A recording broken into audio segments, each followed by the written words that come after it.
everyone, welcome back to the Reinvention Channel. This is your host, Vidette Vanderweide, and I'm here with another spotlight interview, which will probably be very interesting to you because my next guest helps you find lost money. So let me give you a quick introduction of who she is, and then we will get into our conversation. So speaker and author Mary Pitman is known as the Missing Money Lady. How can you not love her? She has appeared on Good Morning America, America's Money Class with Susie Orman, The Willis Report, The Denver Post, CNN Money, and done dozens of radio interviews. Mary is the author of The Little Book of Missing Money, a quick and easy guide to finding money that is rightfully yours. She's reinventing herself by taking the leap from nurse to author. With that said, I want to welcome Mary Pitman to the Reinvention Channel. Hey, Mary. Hi, Vidette. Thanks so much for having me. I'm glad to have you. I think everyone's going to want to hear this interview because they're going to want to know how to find lost money. So tell us how you got on this journey and tell me a little bit about your background. I've been a nurse for 32 years, most of that in the emergency room. I recently switched over to the recovery room when patients woke up from surgery. And one of the nurses I worked with told me about this site to find money that you didn't know you lost. And I kind of rolled my eyes and went, you are so involved. Wow. If you would fall for this. I'm going to go there. I'm going to show you what the scam is. Very much the place of ego because I'm speaking who she is. Of course. I went there and I found two listings for my father, who died in 2001, indigent. And all of a sudden, well, my initial thought was, well, there you go. That shows that this is a scam because why would they put somebody on who's indigent? Well, maybe I have. Then the energy changed, and sure enough, I did. I filled out the paperwork, and about 5 weeks later, I had it in my hand for over $2,500. Wow. I'm a believer. I wanted everybody to know about this. And so how did that, from you becoming a believer, how did your journey go to now being an author on the topic? I found a listing for one of the nurses upstairs. I was actually looking for a physician, and they had the same last name. They weren't related. And I found a listing for this nurse, and she was just the nicest person, but had this string of bad luck. Mother had died. Several months later, her husband died. Someone broke into her son's house, shot but did not kill his dog. Good gosh. So if anything could use a break, it was her. And I found a listing for her, and I took it up. And she almost cried. She said, Mary, I've been getting calls from attorneys and businesses saying, all this money up there, but they all want enough money to help me get it. I was determined to find this on my own, but I didn't know where to begin. And I said, I will help you.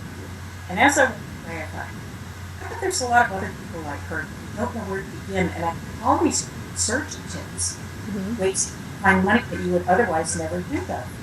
I should put them all together in a book. Just a little bit. Just a little bit. The Little Book of Missing Money. And that's how it came about. So the Little Book of Missing Money is really a how-to guide to finding missing money. Is that right? Yes, I found lots of ways that you can search besides just putting in last name, first name. And this came from having time available in the recovery room. You treat patients in the middle of the night and on the weekend. For instance, you can reverse your name. You can enter just your first name into the last name, and it will bring up an address, a city, and a state. If you're looking up deceased family members, you can enter the state of, the estate of, EST of, or the EST of. Bring up lists that you otherwise would never find. California brings up over 22,000 listings. In New York, it's over 4,000. These are listings that would be found if you don't know how to look. Wow. Real quick, Mary, I'll edit this out. Do you have headphones or anything? Because I'm having a hard time hearing you. Do you have anything that you can, like a microphone of some sort? I have headphones, but I don't have a microphone. I can come up closer. Okay, yeah, that's better. That's better. Okay. So I'll edit this out. So tell me, how has I imagine you didn't grow up saying, I'm going to be the lady that finds missing money. So how has this journey really surprised you and reinvented your life? I found that everything I want is on the other side of it. So it has made me more confident. Mm-hmm. It has broadened my horizons. Mm-hmm. It has stretched me in ways I never imagined. I would have never thought that I'd be on national TV, Susan Orman, the money guru herself, who actually found money for her. Oh, you did? I did. I was actually the first person to ever tell her about it. She had never heard of it before. Wow. How does Susie Orman not know about this? Well, if Susie Orman cannot know about it, how many other people? Right. Last night they just had Donald Trump on managing people's money from people who won the lottery. Mm-hmm. I found more than 100 listings for him, and he is notorious for being meticulous with his money. Mm-hmm. Wow. So if people like that can have it, certainly average, everyday people can have it too. And that's my mission, to try to reach them, that it will really impact. So when you say this is your mission, how do you foresee yourself outside of the book in helping people? Are there programs that you have or will have, and what is your method of getting the word out there? I'm working on doing a webinar. My method of getting the word out there is just nonstop radio interviews, whatever media comes up. Just got contacted by the folks from Anderson Cooper. Wow. So that's a possibility. And just given that story last Donald Trump, it's time for mine to do another story on unclaimed property. There's never more money than it is right now. There's $50 billion, and that includes $41.7 billion from the state, $16 billion in forgotten savings bonds, Wow. 300 million in forgotten pensions. More places besides that. It's staggeringly out of money that's out there. Yeah. Yes.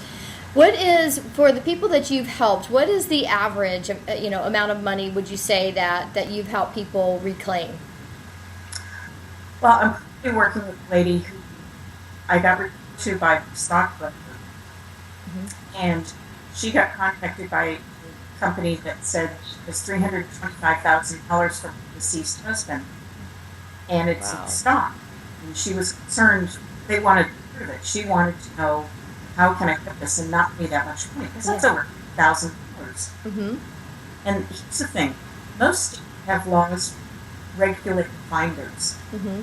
However, those laws only apply to what's held in the state possession. In this case, before it goes to the state, there are no laws. You are at the mercy of finders. But what I told her was that if you just wait it out, eventually it will go to the state and you can claim it for free.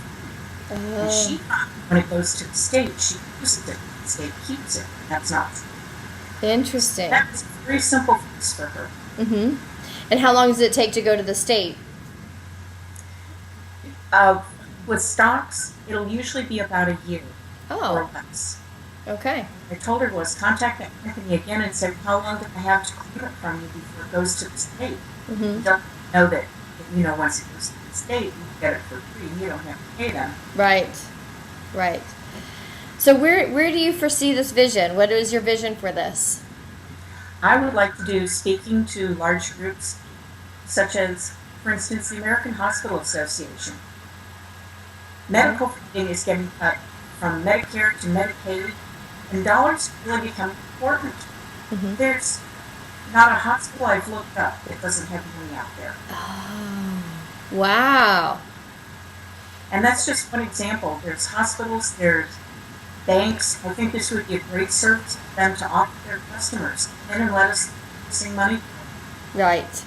And that's very interesting. It's extremely interesting that even hospitals have money out there that they don't know about. So go back to your upbringing. What did you foresee? I know you're a nurse, but what did you foresee yourself doing as a child, and how has this completely changed what your vision was as a child or as a teenager, and how has that affected you? I wanted to be an actress. That was my burning desire, my passion. Mm-hmm. And my mom always discouraged me, saying, "Oh, but it's so hard to make it." And I said, "But other people do." Mm-hmm. She said, "But it's so hard." And to me, that said, "You're not good enough to do it." Yeah. So I've I've undertaken a new learning venture. Which is kind of related to acting. Mm-hmm. I started taking some voice lessons because I've never wanted to sing on stage. I just want to not suck when I sing.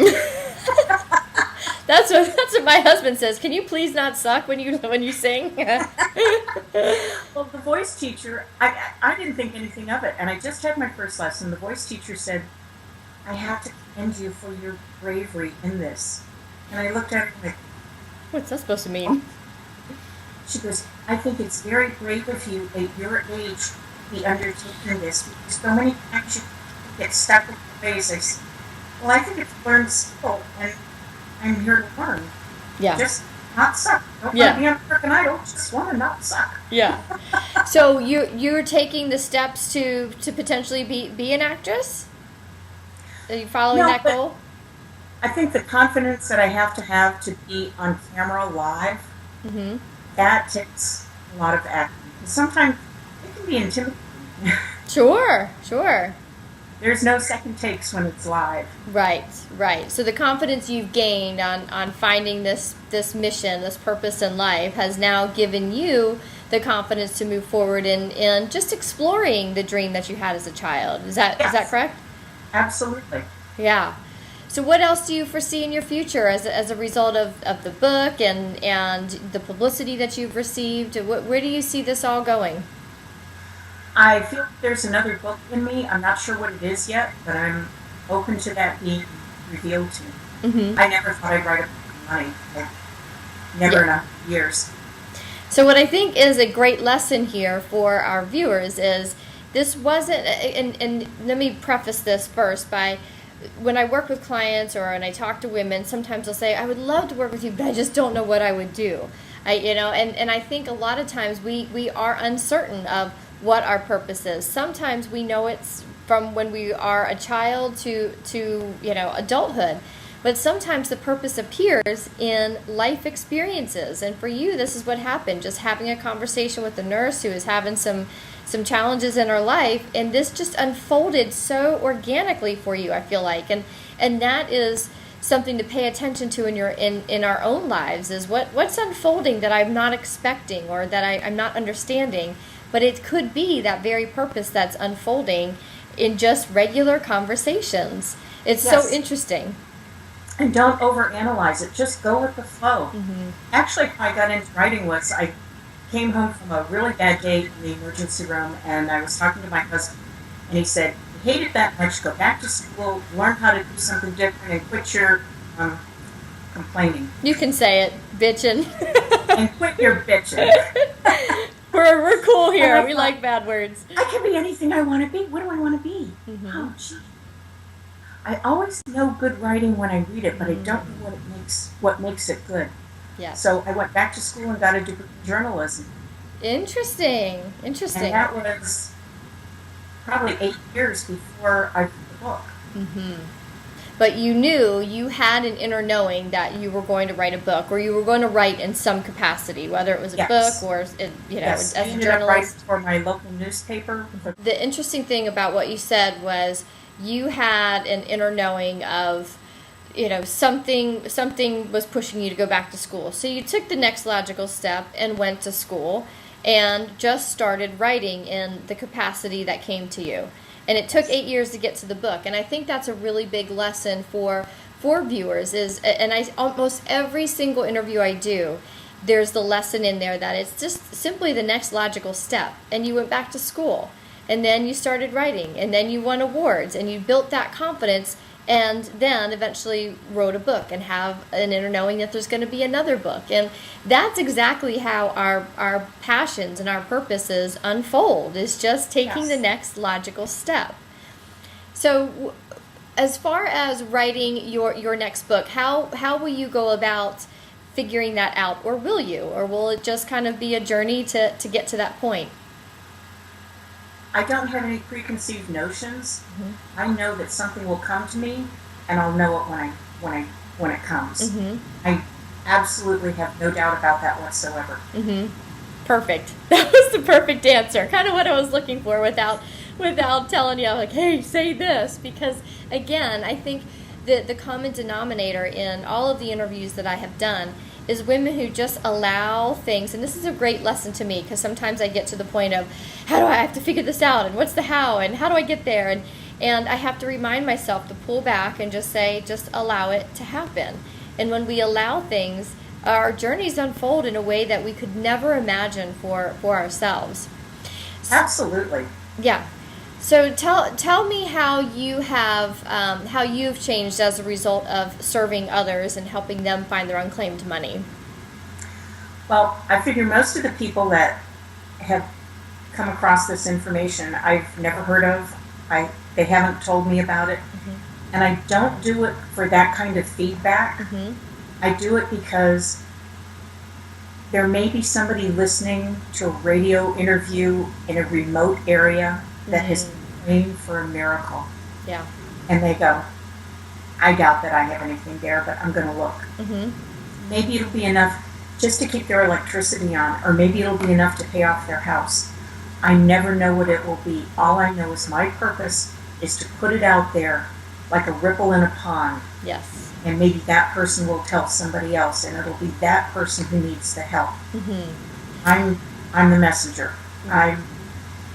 Somebody's been praying for an answer to a prayer, and this may be it. I love that. I absolutely love that, because I think as heart-centered entrepreneurs and heart-centered people, we tend to want to serve, and we don't always get to see the results of our teaching. And you mentioned you're working on a webinar that will educate people, and who knows where that webinar will go and what computer it lands on. You won't always get the feedback of everyone it helped, but when you come from a place of service, you know that energetically it's out there and it will come back to you in some form, whether someone else gives you the golden nugget that you are needing to hear or the message that you need to hear. In some way, you will get back what you put out there in service to others. And I love that message. Because I get a lot of feedback from people who are saying, you should charge people for this. Mm-hmm. My whole thing is, you shouldn't have to pay somebody to get your own money. To me, it's like having to pay a ransom to get your own money. Mm-hmm. And I just feel if I stay true to what's in my heart and true to what I believe, then it will come back to me in some way. And once again, this is something I have no idea of. I just know that that's how it works. And I know that I need to do my part. My favorite saying is one I made up myself is, if I keep working this hard, eventually I'll be an overnight success. Yes. We hear that all the time. I think, was it Bob Hope or somebody said that? It took me 38 years to become an overnight success, or something, yes. Something to that point. Had you always operated your life with that premise of giving, or just knowing that life would figure itself out, or did it take a pivotal point in your life for you to understand that lesson? Well, I think as a nurse, that's a giving profession to begin with. Yes. And I had a point in my life, though, where my identity was, I am an emergency room nurse. I teach paramedics, I teach EMTs, I teach flight nursing, I am this, I am that. And somebody had asked me, if you couldn't be a nurse anymore, who would you be? And I had no idea. Wow. So that made me realize that I am more than what I do. That if the book goes away, if the nursing goes away, I am more than that. Yeah. I love that. And I think that's a really great point to end on, because I think there are a lot of viewers who will watch this too. And I was just having a conversation a couple weeks ago with, I take a class on Tuesdays, and one of the women I was talking to, she's like, I don't know what I want to do. I'm just a stay-at-home mom. I've only been a stay-at-home mom for the last 15 years.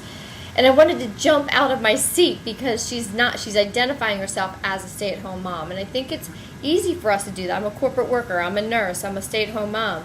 But the pivotal question, which is what was asked of you, is who are you outside of that?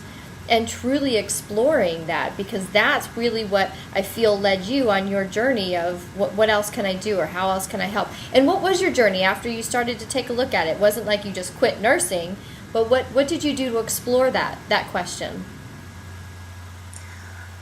Can you repeat the question again? Yeah, so when the woman asked you, who are you outside of being a nurse, because you had really become accustomed to being the nurse.